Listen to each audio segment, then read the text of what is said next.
तो दोस्तों, एना सेबेस्टियन पुणे की जो लड़की थी वो तो चली गई। पूरा देश काफी दुख मना रहा है। मैं काफी दुखी हूँ व्यक्तिगत रूप से। मेरा दुख इस बात को लेकर ज्यादा है कि एना सेबेस्टियन चली गई और शायद पहले भी हजारों लोग चले गए या जितने भी गए, बट इससे क्या बदलाव आएगा। और जब बदलाव की बात आती है और जब मैं लोगों के रिएक्शन देखता हूँ तो बड़ा बड़ा बुरा लगता है। बिकॉज पीपल आर सेइंग कि नथिंग विल चेंज।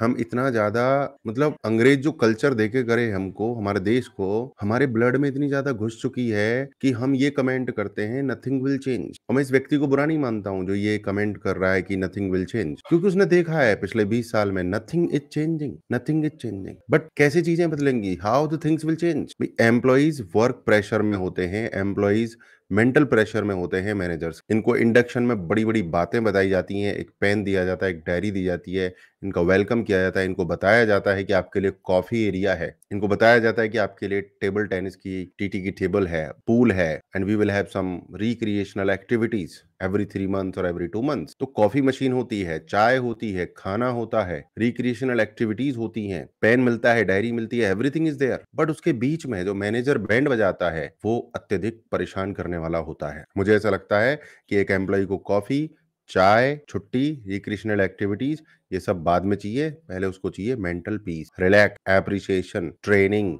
एनकरेजमेंट। ये चीजें एम्प्लॉय को चाहिए। मैं यहाँ पर कुछ कंपनीज की तारीफ करना चाहूंगा, मैंने काम किया, but I think company matter नहीं करती है, मैटर करता है मैनेजर। मैं अगर ये पूरी तरह से कहूं कि कंपनी जिम्मेदार है तो कंपनी इसलिए जिम्मेदार है क्योंकि वो मैनेजर पर नजर नहीं रख पा रही। बट मैंने एक कंपनी देखी जब से मैंने काम किया था, जिसकी तारीफ करना जरूरी है, आईबीएम। आईबीएम द ये कंपनी वाकई, मैंने देखा ज्यादातर मैनेजर्स अच्छे थे और ज्यादातर मैनेजर्स सुनते थे, क्योंकि कंपनी की पॉलिसी ऐसी थी। कंपनी की पॉलिसी में शायद वो दिक्कत नहीं थी जो जो इनको ये मौका दे कि आप ज्यादा बैंड बजा पाओ। एक बार की याद है, मेरे एक क्वालिटी रिव्यू करने वाले, जो क्वालिटी बंदा होता है, quality analyst kind of person, जो आपके काम को रिव्यू करता है, आपको रेटिंग देता है कि आप किस तरीके का काम कर रहे हो। तो मुझे याद है कि मैंने 5 महीने प्लेटिनम परफॉर्मेंस दी थी, यानी मैं टॉप परफॉर्मर था for 5 months in a row. Every month I was winning awards, or everything. पैसे आ रहे थे, डॉलर्स आ रहे थे, गिफ्ट्स मिल रहे थे, and I was getting appreciation.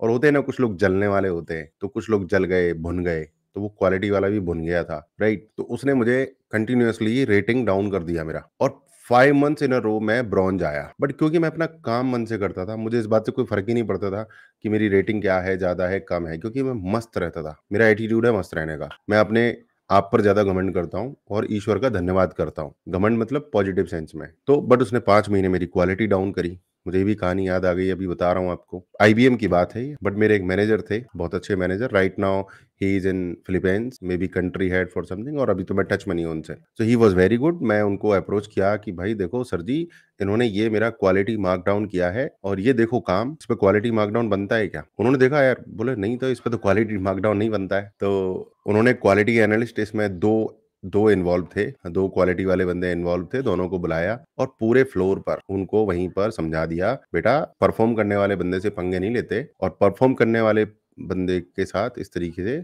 Mark down नहीं करते जबरदस्ती। और मैं तो फिर भी ऐसा बंदा था कि नौकरी के साथ भी कॉम्प्रोमाइज कर सकता था। क्वालिटी वाले को कंपनी से बाहर 2 थप्पड़ ही मार सकता था। अब आप कहोगे यार ये बदतमीजी वाली बात है, कॉर्पोरेट कल्चर नहीं है। मैंने पिछली वीडियो में समझाया था कि भाई साहब, हर समय तमीज तमीज नहीं की जाती। अगर मैं खड़ा नहीं होता, सीनियर मैनेजर के पास नहीं जाता, मैनेजर का नाम था दिग्विजय अंकोती, अगर आप जानते हो तो कमेंट करके जरूर बताइएगा। He is such a good person, really a gem person. देखो, तारीफ तो तारीफ है, जिसकी तारीफ की जाए। Digvijay Ankoti, one of the best managers you can ever have in India. तो ये है कहानी। अब जो एम्प्लॉइज होते हैं, ये एम्प्लॉइज में तो कोई भी होता है ना, मैनेजर भी एम्प्लॉय होता है, टीम मेंबर भी एम्प्लॉय होता है, एचआर भी एम्प्लॉय होता है। तो हमें बताया जाता है कि एम्प्लॉय की सेफ्टी के लिए, एम्प्लॉय के वेलनेस के लिए एचआर डिपार्टमेंट को रखा जाता है। एचआर भी तो एम्प्लॉय होता है, एचआर का भी मैनेजर होता है, एचआर का भी सीनियर मैनेजर होता है। तो जब ये एम्प्लॉय के साथ कोई दिक्कत होती है तो ये एम्प्लॉय जाता है सीधा एचआर के पास। मेरे साथ हुआ है, वही बता रहा हूँ। हम कहते हैं एचआर को कि HR madam, this is the problem.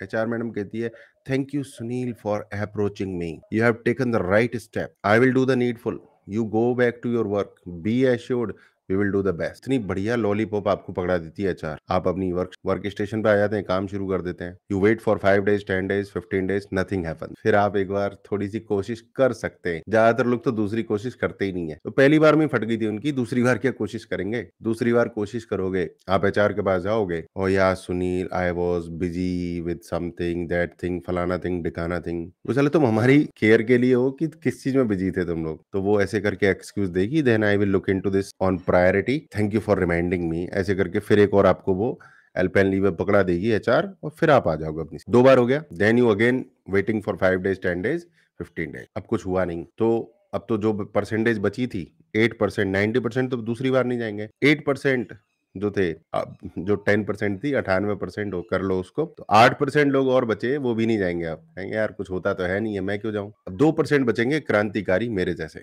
वो तीसरी बार फिर जाएंगे एचआर के पास। एचआर मैडम क्या हुआ, हमने आपको एक मुद्दा बताया था परेशानी का, हम परेशान हैं, क्या करें, कैसे करें? अब एचआर मैडम आपसे क्या कहेगी, ये रिप्लाई सुन के ना आपका दिल धक धक करना छोड़ देगा। एचआर मैडम कहेगी, सुनील, मैंने इस मामले पर पूरी बातचीत की है, अपने मैनेजर से भी की है, डायरेक्टर से भी की है, और मुझे पता चला है कि थोड़ा सा Sunil, you need to work on your behaviour. मतलब 2 बार कुछ नहीं हुआ था, तीसरी बार जब आप जाओगे तो वो आपको ही उल्टा कहेगी, Sunil, you need to work on your behaviour. तो ये हरासमेंट की सीमा होती है वहां पर कॉर्पोरेट कल्चर में। You need to work on your behaviour, Sunil को ही बोला जाएगा, you need to work on your behaviour. और ये टॉप कंपनीज में होता है, गूगल भी इससे वंचित नहीं होगी, क्योंकि इन कंपनीज में कल्चर ऐसा ही है। मैंने मर्सर इंडिया में काम किया, गुड़गांव, सेम कल्चर। मैंने फिडेलिटी में बेंगलोर काम किया है, सेम कल्चर। सब कुछ बढ़िया बढ़िया दिखाने की कोशिश करते हैं, मक्खन मलाई दिखाने की कोशिश करते हैं, बट वो जो केविन में व्यवहार होता है ना 101 में, वो भाई साहब दिमाग की नसें फुला देता है,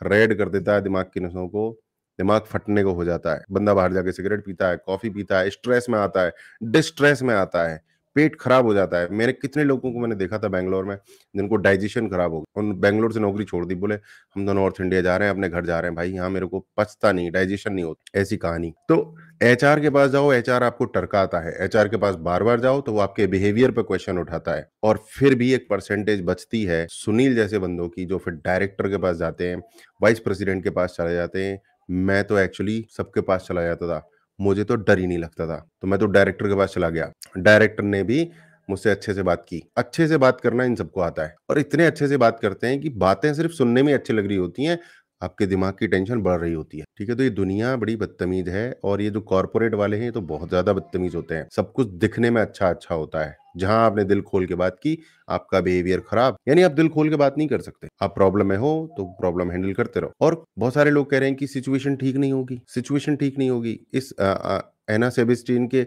फ्यूनरल में कोई नहीं गया, तो उसके साथी भी नहीं गए, उसके टीममेट्स भी नहीं गए। Why are you blaming only the company? भाई उनके टीममेट्स को तो जाना चाहिए था। भाई आप एम्प्लॉय हो, you are employ of such a good company, so called good companies, EY, Genpact, whatever, so many consulting company, so many firms. तो आप आवाज नहीं उठा सकते? आप किस बात के पढ़े लिखे हो यार? मैं क्रांति करने की नहीं कह रहा हूँ आपसे, कॉर्पोरेट कल्चर की बैंड बजाने की नहीं कह रहा हूँ, but whenever you see something that is alarming और something going beyond the boundary, that time I think you should raise your voice. और ये सिर्फ कॉर्पोरेट में क्यों ना चाहिए, हमारे देश में जहां भी आपको प्रॉब्लम दिखाई दे, वहां पर अपनी आवाज उठाओ यार। नहीं तो आप मरोगे, आपके चक्कर में और लोग मरेंगे, और कल्चर गलत सेट हो जाएगी। देखो चेंज तो भाई कुछ ही लोग करते हैं, मैं ये नहीं कह रहा कि आप सब लोग करोगे। मुझे पता है जब देश आजाद होने वाला था तब भी कुछ ही लोग थे। हमेशा हर एक समय हर एक काल में कुछ ही लोग होते हैं जो चेंजेस करने वाले होते हैं। तो मैं चेंजेस करने वालों की श्रेणी में आता हूँ। पिछले 20-25 साल का जो मेरा पैटर्न है, जो मैंने ऑब्जर्व किया है, I am a change maker. तो बट अगर आप भी मेरे साथ आ जाएं, 1 2 3 बंदे, मैं ज्यादा की नहीं डिमांड कर रहा, हम किसी कंपनी के खिलाफ नहीं है, हम एक कल्चर के खिलाफ है कि हमें सही कल्चर सेट करनी चाहिए अपने देश में, अपने कॉर्पोरेट में, अपनी दुनिया में, हर चीज में, हर जगह। और हमें ये भी समझना चाहिए लाइफ में खुश कैसे रह सकते हैं, प्रेशर को कैसे हैंडल करें, स्ट्रेस को कैसे हैंडल करें, क्या स्किल्स सीखें। कई बार वो स्किल्स बहुत ज्यादा जरूरी होती हैं लाइफ में, जो पैसे कमाने में नहीं, शांति में मदद करती हैं। 5 minutes of meditation, 5 minutes of gratefulness to the universe, to the world, to the parents, for everything, for air, oxygen, water, and relax, deep breathing. All these things help you guys. देखो मेरे अंदर सारे गुण हैं, आपने एक video में देख सकते हो कि मेरे 2-3 रूप होते हैं। मैं कई बार गुस्सा हो जाता हूँ, राइट? कई बार रिलैक्स हो जाता हूँ। तो ये एटीट्यूड, ये कमीनापन, इसको कमीनापन कहते हैं। आप मतलब फ्लेक्सिबल होने चाहिए, कब आपको गुस्सा होना है, कब रिलैक्स होना है। और मैं तो कह रहा हूँ आपको अंदर से 100% रिलैक्स्ड ही रहना चाहिए। गुस्सा करो तो दिखावटी करो, गुस्सा तो करना ही नहीं चाहिए, बट अगर कर रहे हो तो दैट गुस्सा शुड बी आर्टिफिशियल, क्योंकि गुस्सा जब आप करते हो तो अंदर से टूट जाते हो, कमज़ोर हो जाते हो। बट एक दूसरा गुस्सा भी होता है, जो दुनिया में बदलाव लाने के लिए होता है, भले के लिए होता है। अगर वो गुस्सा कर रहे हो आप, भयंकर गुस्सा करो, आपकी आँखें लाल हो जानी चाहिए, सामने वाला मैनेजर, डायरेक्टर, सीईओ सब डर जाने चाहिए। और एक और बात बताता हूँ लास्ट, आपको जॉब चाहिए, उनको एम्प्लॉइज़, और अपने आप को किसी से छोटा मत समझिए। सिर्फ डेजिग्नेशन का फ़र्क है, व्यक्ति के लेवल पे person to person all are equal, सब लोग बराबर होते हैं। उसको डेजिग्नेशन का रिस्पॉन्स, उसका जो है रिस्पेक्ट करना है, बस दैट्स इट। अपना रिस्पेक्ट कीजिए 100%। दुनिया में सबसे टॉप व्यक्ति आप हैं, सबसे ज़्यादा इम्पोर्टेंट व्यक्ति आप हैं, आपकी हेल्थ सबसे ज़्यादा इम्पोर्टेंट है, आपका वेल बीइंग सबसे ज़्यादा इम्पोर्टेंट है। So take a great care of yourself, okay? And always raise your voice and do the best for this world. हो गया ना मोटिवेशन? यस। और ये मोटिवेशन किताबी नहीं है मेरा, मैं इस मोटिवेशन को वर्ड बाय वर्ड फॉलो करता हूँ, और हमेशा मैंने 20-25 साल में किया है, और I respect my self, I love my self, and that is the same message I am giving to you कि आप बनावटी जीवन जीना छोड़िए, रियल लाइफ जीना शुरू कीजिए, रिलैक्स रहिए अंदर अंदर से, जहां जरूरी हो वहां कांड कर दीजिए। कांड मतलब देश के भले के लिए, टीम के भले के लिए, समाज के भले। That's all, thank you very much, bye bye, take care.